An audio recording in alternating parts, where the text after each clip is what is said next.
community only formed in 1977. And that's when I find out it wasn't Judaism exactly. Nobody knows to say, Judaism, That's how you do it. Well, Jews, Judaism, Jewish, these were all terms the Sefwis tell me they found out much later. So how did Jewish customs make their way here without the Jewish label?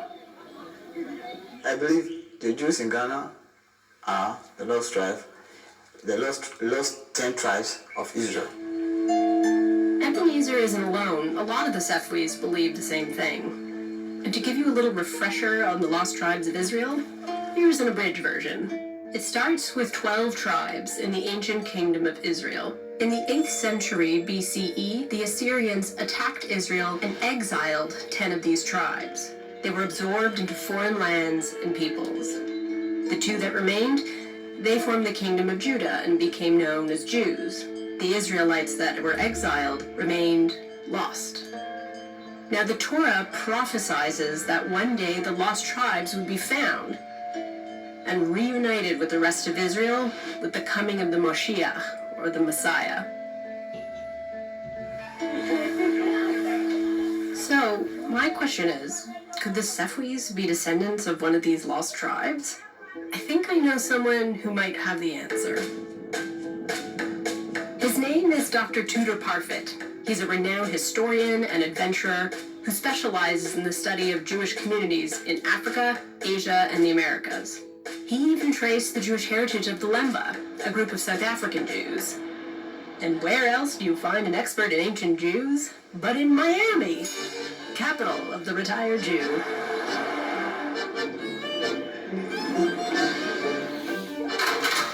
Hello. How are you? Hey. Hi. Lucky me. Thanks for having me. The big contribution of the Bible to this story is the fact that the prophets prophesied that one day the lost tribes would return to the land of Israel. Christians believed it, and Jews believed it.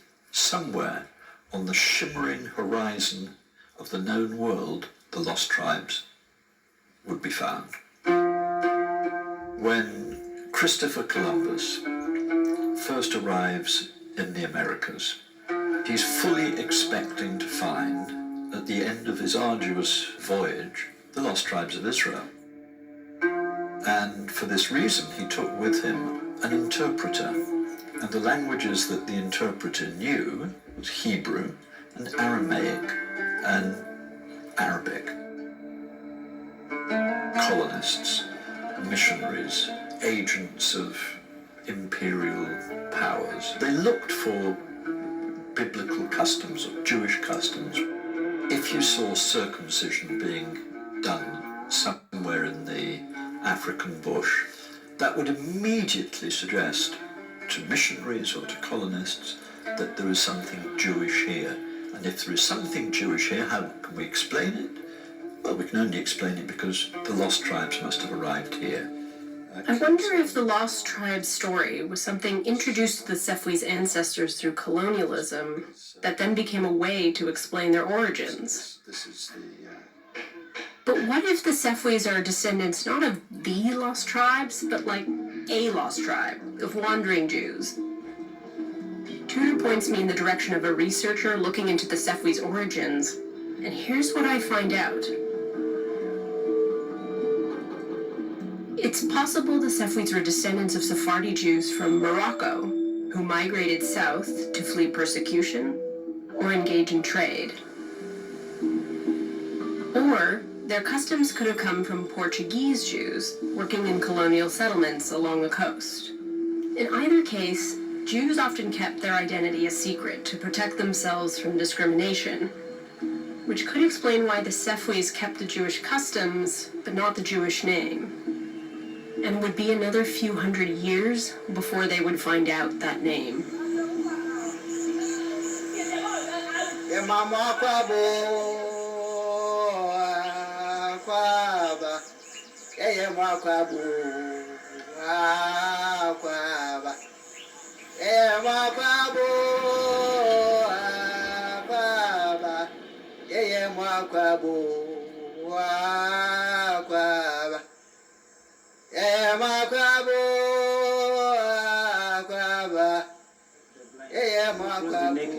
Who raised the bound, raises the downtrodden, who creates the heavens and the earth, who provides for all my needs, who guides us on our path, who strengthens the people Israel with courage, who crowns the people Israel with glory, who restores vigor to the warrior.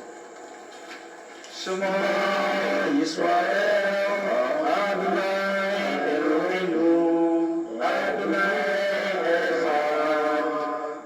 We are claiming that we're Jewish people. And Jewish people, you cannot be here alone in Ghana and say you are Jewish people, unless you look for your brothers and sisters who are outside there. Building their connection with the established Jewish world is a priority for the community. It's what set Alex on a journey of his own. I was studying in Uganda with Rabbi Gershom in his yeshiva.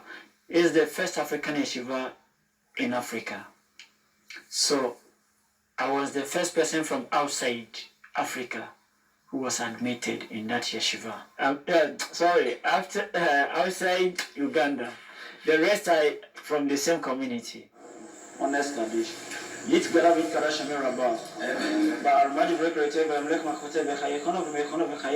After these studies, I'm not going to end them. What next is to demonstrate, is to teach the people. First is the Hebrew. Here, we don't know the Hebrew. If you go to Israel right now, they speak Hebrew. If you go to US, you will meet people speaking Hebrew. Wherever you go, Jewish people are there. They know at least some Hebrew. But my community don't know. Until that day has come, I will never give up.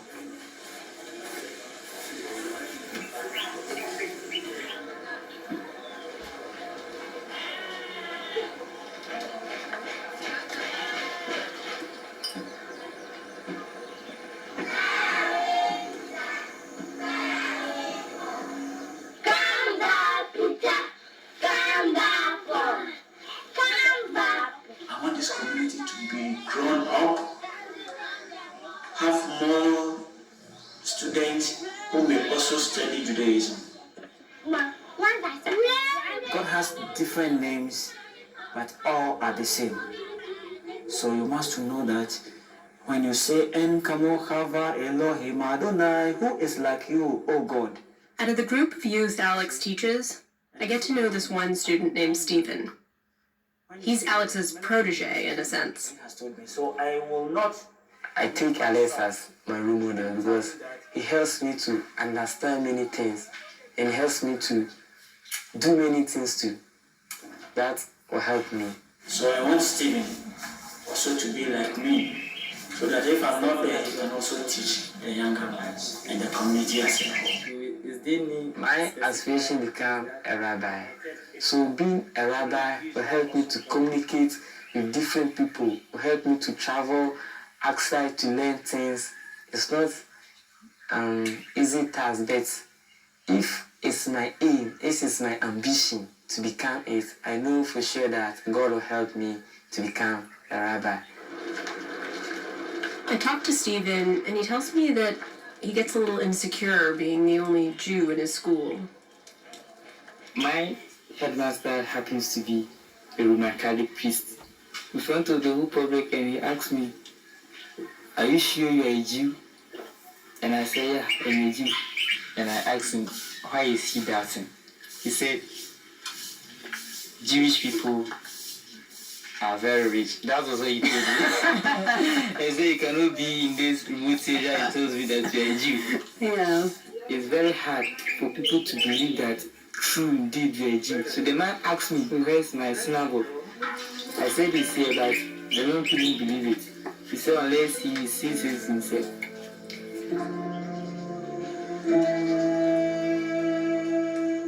And there are only three religions. That's Christianity, Islamic, and the traditional religion. There's no place for the Jews. So if you are not white, like we know all Jews, most of them are white. no one wants to listen to you. Hearing this, I feel bad about my initial surprise when I heard about Jews in Ghana. It's like a subtle way of saying, you're Jewish? Prove it. But before the Sefwis were defending their Jewish identity to others, they first had to discover it for themselves.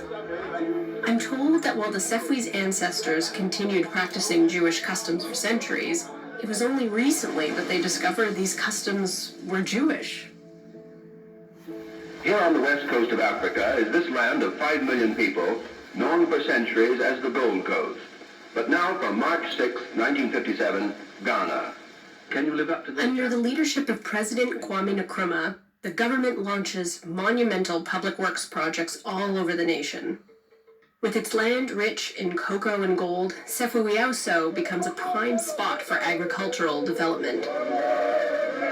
As a result, its population swells, attracting new workers and Christian missionaries eager to spread their gospel.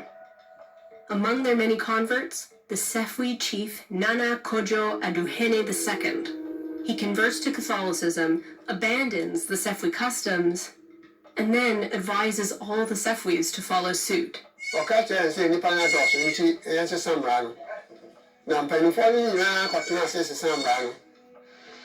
The Sefwis assimilate into the dominant religions, Christianity and Islam, and in a matter of years, the Sefwis' customs, the Jewish customs they've been practicing for centuries, they fade out completely.